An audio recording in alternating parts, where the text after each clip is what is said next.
When executive teams walk into a boardroom to finalize a major strategic initiative, they might as well be flipping a coin. Researcher Paul Nutt tracked over 400 major strategic decisions across complex organizations. He found that within 2 years, exactly half were completely abandoned.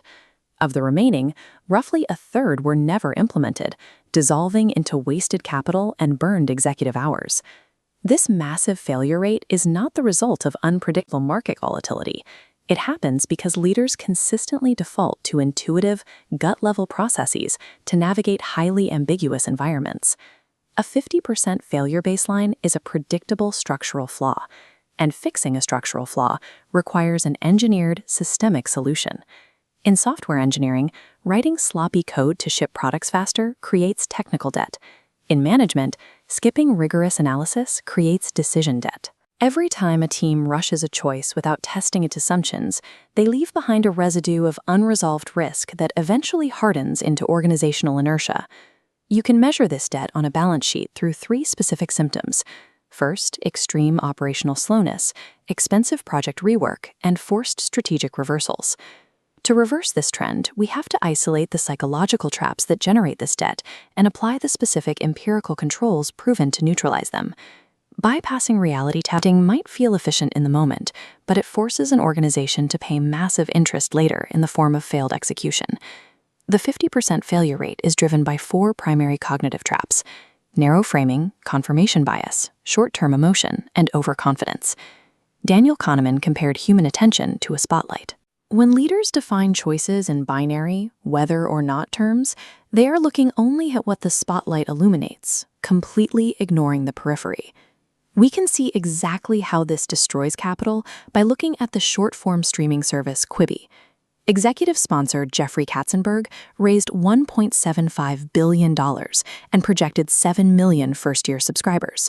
The platform launched, and roughly 6 months later, it was completely shut down.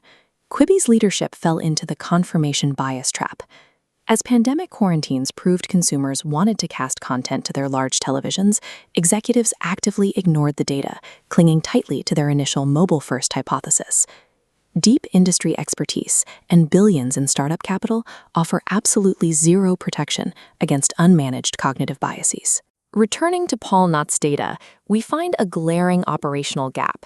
In over 400 strategic decisions, only about 15% involved a team actively seeking out a genuinely new option. This chart shows the direct result of that gap. Single option decisions fail over 50% of the time, but simply considering at least 2 distinct alternatives raises the success rate to roughly 2/3. The immediate fix is to banish the phrase whether or not from management meetings and mandate the vanishing options test, asking what the team would do if none of the current choices were available. You then stress test those new options using Gary Klein's pre-mortem intervention. By forcing a team to imagine a project has already failed and work backward, organizations increase their ability to correctly identify future risks by about 30%. Forcing just one extra, genuine option onto the table and actively trying to break it is the highest return on investment lever a leader can pull.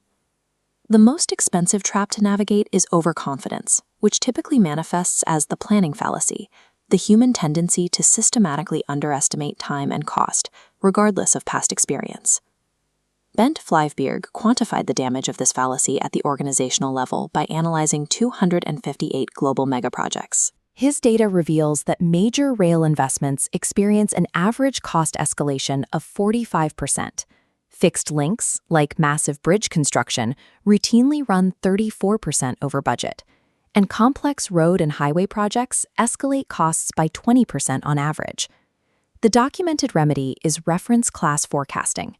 This technique forces planners to abandon their bottom-up optimistic estimates and instead apply historical base rates derived from similar completed projects.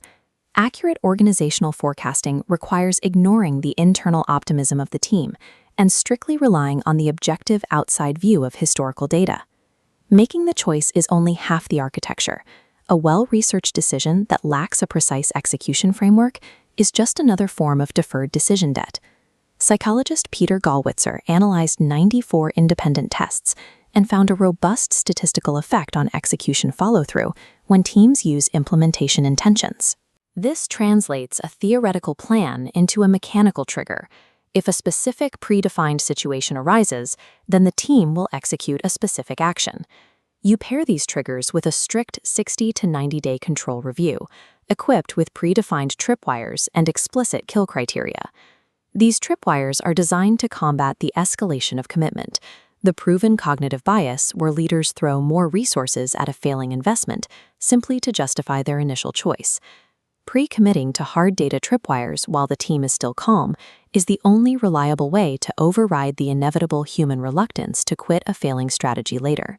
The immediate executive objection to these frameworks is that they will cause analysis paralysis, resulting in a bureaucratic death by committee. McKinsey data directly contradicts this. They found that leaders who report fast decision-making are almost twice as likely to also report high-quality outcomes. Speed and structure are not mutually exclusive. The secret is knowing when to drop the process. The recognition-primed decision model shows that in high-tempo, pattern-rich environments, enforcing matrix scoring actually degrades performance.